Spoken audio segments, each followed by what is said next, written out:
आज के इस वीडियो में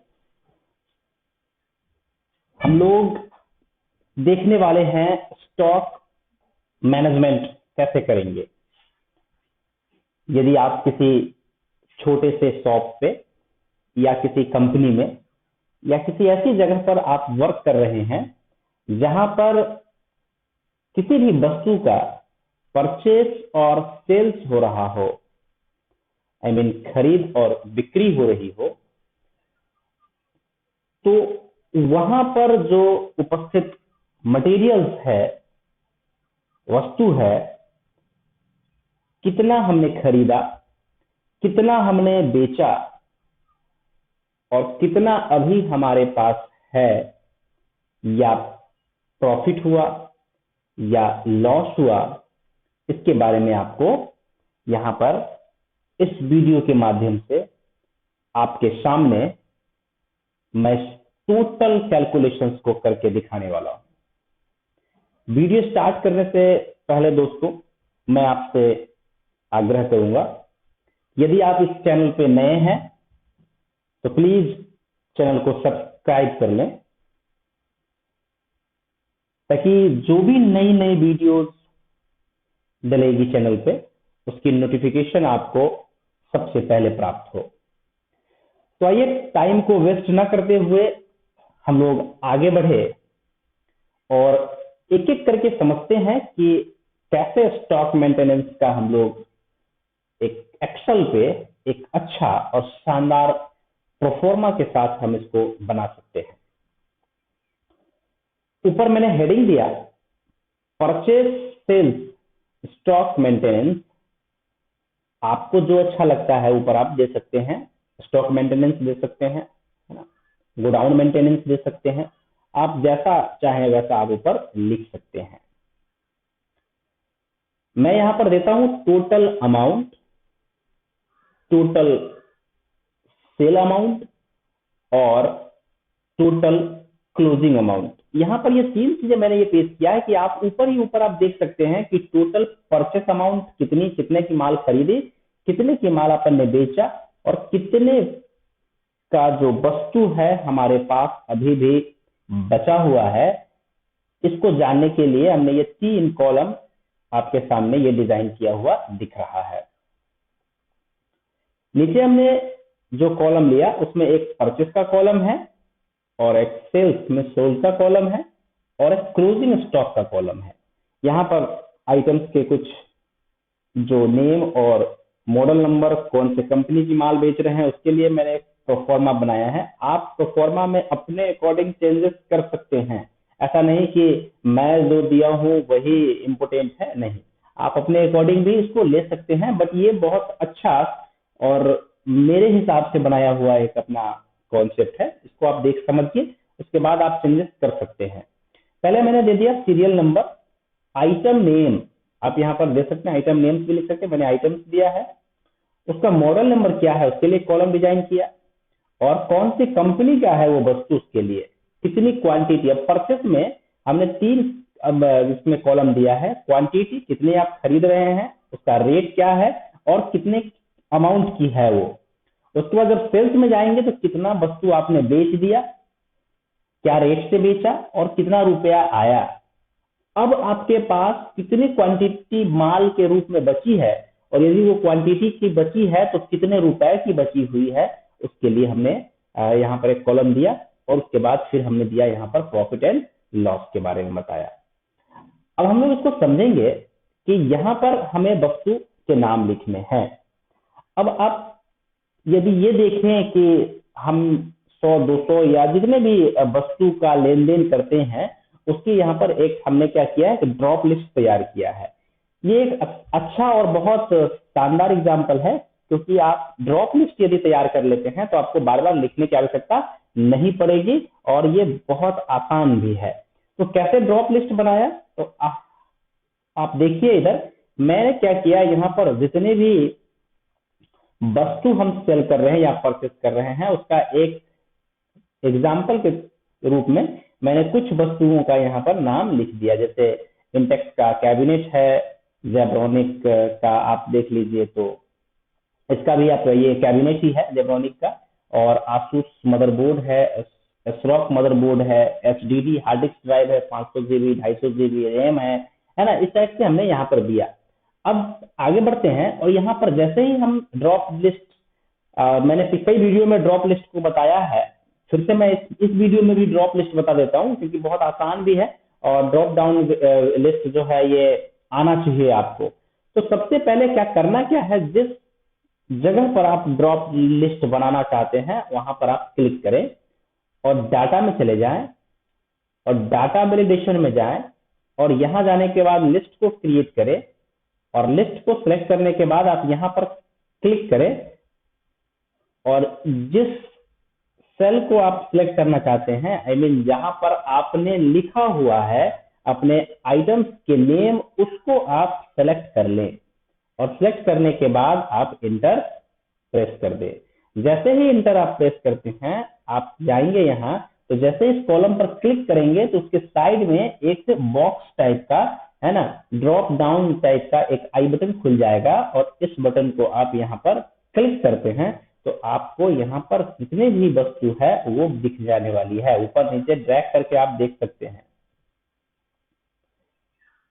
सपोज कीजिए मुझे लेना है आसूस का मदरबोर्ड, तो मैंने आसूस का मदरबोर्ड यहाँ पर सिलेक्ट कर लिया। अब इसका मॉडल नंबर, आप मॉडल नंबर भी बना सकते हैं इसी के अकॉर्डिंग यदि आपको लगता है तो, अन्यथा आप यहाँ पर मॉडल नंबर लिख सकते हैं। जैसे मैंने लिखा AS है ना 2015, ये आसूस का मदरबोर्ड का मॉडल नंबर है। कंपनी कौन सी कंपनी है, तो आसूस का मदरबोर्ड है तो आसूस कंपनी होगा। तो यहाँ पर क्लिक करते हैं, तो उसके लिए भी मैंने एक ड्रॉप डाउन लिस्ट तैयार किया हुआ है, आप यहाँ पर दे दें आसूस। थोड़ा मैं जूम कर लेता हूं ताकि आपको और अच्छा से दिखे। चलिए, तो ये 3 काम हमने, आइटम लिस्ट ले लिया, मॉडल नंबर दे दिया और कंपनी, कौन सी कंपनी की ये वस्तु है उसके लिए हमने आसूस यहाँ पर सिलेक्ट कर लिया। ड्रॉप डाउन लिस्ट बनी हुई है यहाँ पर। अब बारी आ गई परचेस की। तो परचेस में आपको देखना आपने कितना वस्तु खरीदा। सपोज कीजिए मैंने 100 वस्तु परचेस किया और पर वस्तु जो रेट है वो 4500 रुपया है आसूस के मदरबोर्ड का। तो जैसे ही 4500 रुपया हम यहाँ पर डालते हैं, यहाँ पर अपने आप आ जाता है 4,50,000। तो अपने आप आने का मीन्स ये कि हमने यहाँ पर फॉर्मूला सेट किया हुआ है। फॉर्मूला कैसे सेट किया, तो यहाँ पर जैसे ही कर्सर रखते हैं तो आपको दिख जाएगा ऊपर। कुछ नहीं किया मैंने, इस सेल का इस सेल में गुना कर दिया है। मैं आपको इसको हटा करके बता रहा हूं। क्लिक किए, यहाँ इक्वल टू लगाना है, साइन इक्वल टू का साइन आवश्यक है, बिना इक्वल टू के साइन के फॉर्मूला नहीं लगेगा। इक्वल टू, अब हमें क्या करना है, गुणा करना है। तो किसमें, इसमें क्वांटिटी, क्वांटिटी इंटू रेट पर क्वांटिटी। तो क्वांटिटी और गुना का चिन्ह लगा दीजिए बीच में और आपको करना है पर रेट क्वांटिटी पर क्लिक, ये और इंटर कर दीजिए। आपका ये 4,50,000 रुपया आ जाता है। अब हम चलते हैं कि बेच कितना दिया। सपोज कीजिए 100 में से 60 पीस आपने बेच दिया। रेट आप बेच रहे हो 4800 रुपए पर यूनिट के हिसाब से आप बेच रहे हैं। तो आप माल कितने का बेच दिए, 2,88,000 रुपया का आपने माल बेच दिया, 2,88,000 का। अब हम चलते हैं आगे। तो 2,88,000 का माल यदि हमने बेच दिया तो अब ये देखेंगे और इधर आप देखिए तो अपने आप ये कैलकुलेशन हो गया है, अपने आप ये कैलकुलेशन हो गया है। मैं यदि सपोज कीजिए कि मैं यहाँ से 60 पीस को लेस कर दूं तो देखिएगा इधर सिर्फ 100 पीस दिखा रहा है। ये 100 पीस खरीदा, 100 पीस अभी भी हमारे पास बचा हुआ है क्योंकि मैंने बेचा नहीं है। मैं इसको हटा देता हूं यहाँ से। 100 पीस खरीदा तो 100 पीस बचा हुआ है। जितने रुपए की माल मैंने खरीदी सेम उतने रुपए की माल अभी भी हमारे पास स्टॉक में है। नो प्रॉफिट नो लॉस दिखा रहा है। जैसे ही मैं 60 पीस यहाँ पर बेचता हूं और रेट डालते हैं अपन, तो यहाँ पर क्वांटिटी शो हो गया। 100 में से 60 को लेस कर दिया तो यहाँ पर फॉर्मूला लगाया हुआ है एक E9 और माइनस कर दिया उसमें से इसको, तो जो बेचा आपने, तो बेचा कौन सा हमने, H9 है ना। तो ये माइनस करने से ये 40 पीस बता दिया। अब 40 पीस बता दिया तो 40 पीस का अमाउंट भी तो शो करेगा वो, है ना। तो 40 पीस का अमाउंट शो करने के लिए वो क्लोजिंग स्टॉक में किस अमाउंट की तरह से लेगा, इस अमाउंट से लेगा वो। तो यहाँ पर भी फॉर्मूला आपको लगाना पड़ेगा। तो K9 इंटू करना है हमें F9 से, क्योंकि ये परचेसिंग रेट है और उतना का माल हमारे पास बचा हुआ है, इतना का माल बचा हुआ है। तो क्या हमें प्रॉफिट हुआ या लॉस हुआ, इसके लिए हमें पता करना होगा। तो एक फॉर्मूला लगेगा। अब यहाँ पर समझिए फॉर्मूला कैसे लगेगा। तो प्रॉफिट हुआ या लॉस हुआ, हम जितना का माल बेचे मीन्स कि हमारे पास, यहाँ पर आप देखिए मैंने लगाया L9 मीन्स ये फॉर्मूला है, मीन्स कि अमाउंट हमारे पास क्लोजिंग इतना बचा हुआ है, इतना बचा हुआ है क्लोजिंग हमारे पास। और J9, तो J9 में ये अमाउंट आता है, तो ये इतना हमारे पास बचा हुआ है, इतना का हमने बेचा, इन दोनों को जोड़ दिया और खरीदा कितने में था, इतने में, तो इसको घटा दिया G9 को। जैसे ही घटा दिया हमारा आंसर आ गया, मीन्स कि इस माल को बेचने में हमें 18,000 रुपए का प्रॉफिट हुआ।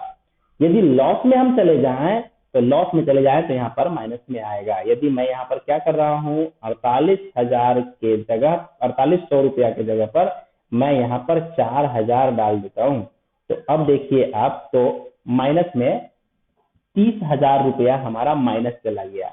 अब माइनस में उसको माइनस से शो नहीं करवाया है, मैंने उसको रेड करवा दिया ताकि ये रेड हो जाए, क्योंकि जैसे ही माइनस में जाएगा तो ये कॉलम हमारा रेड हो जाएगा। आप लोग यदि करेंगे तो वो माइनस में जाएगा, है ना।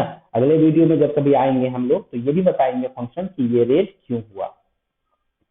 तो ये एक फॉर्मेट है और इसको एक और एग्जांपल्स के माध्यम से हम लोग समझने की कोशिश करते हैं।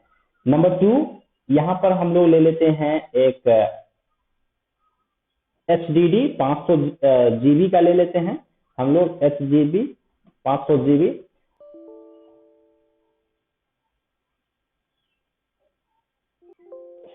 सॉरी, एक मिनट, हाँ चलिए 500 GB का हम लोग यहाँ पर ले लेते हैं। ये यहाँ पर गलती हो गई है टाइपिंग में, मैं इसको यहाँ से सही कर सकता हूँ, आपको सीखने को भी मिल जाएगा। GM हो गया है, यहाँ पर आप इसको GB कर देंगे, वो अपने आप वहां पर GB शो कर जाएगा।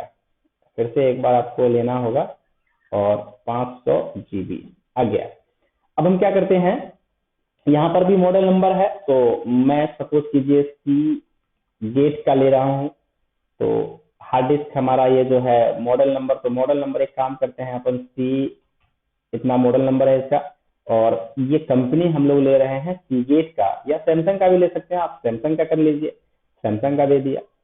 क्वांटिटी इसको भी हम यदि 100 पीस खरीदते हैं, रेट इसका रखते हैं हम लोग 2900 रुपया, तो ये आ जाता है हमारा 2,90,000। और क्वांटिटी में मैं यदि 80 पीस इसको सेल कर देता हूँ, और सेल कर देता हूँ मैं इसको सपोज कीजिए 3200 रुपया में, तो यहाँ पर आप देखिए तो आपको प्रॉफिट एंड लॉस और सब कुछ निकल के आ गया, 24,000 रुपया का प्रॉफिट आपको हो रहा है।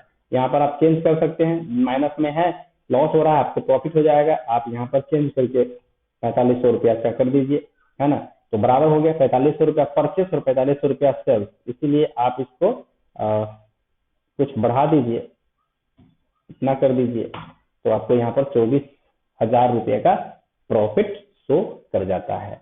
तो ये एक मेरे अकॉर्डिंग शानदार स्टॉक मैनेजमेंट का है, जिसमें आप 3 चीज निकाल सकते हैं, और वो 3 चीज है आपका टोटल। अब यहाँ पर हम लोग आएंगे अब ऊपर वाले कॉलम में कि ऊपर आपने कैसे इसको फाइंड आउट किया।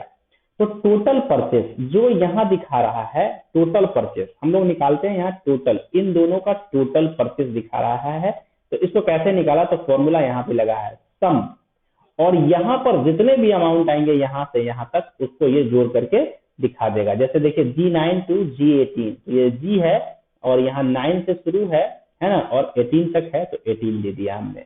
फिर इसी प्रकार से सेल का भी है और इसी प्रकार से क्लोजिंग का है। तो ये एक आपको लाइव प्रीव्यू दिखाता है कि कैसे हम ऊपर से ही समझ लें कि ओ मेरे पास कितने का वस्तु मैंने खरीदा, कितना वस्तु मेरे पास मैंने सेल किया और कितना वस्तु मेरे पास अभी भी क्लोजिंग स्टॉक में बचा हुआ है। तो ये एक लाइव प्रीव्यू है, ये आपको ऊपर ही ऊपर इंडिकेट कर देगा कि हमारे पास कितनी वस्तु अभी है, कितनी वस्तु हमने सेल कर दी और कितनी वस्तु हमारे पास बची हुई है। ये आपको पता चल जाएगा इस वीडियो के माध्यम से। तो ये रहा हमारा एक stock maintenance with purchase and sales profit and loss पता करने का एक शानदार तरीका, वो भी लाइव प्रीव्यू के साथ, जहां हम ये पता कर सकते हैं कि टोटल परचेस क्या था, टोटल सेल क्या था, टोटल क्लोजिंग स्टॉक क्या था। यदि वीडियो अच्छा लगे तो आप शेयर और कमेंट करना ना भूलें और सब्सक्राइब तो अवश्य कर ले चैनल को, ताकि आपको समय समय पर ये नोटिफिकेशन नए वीडियो की मिलती रहे। आज के लिए इतना ही। धन्यवाद आपका कीमती समय देने के लिए।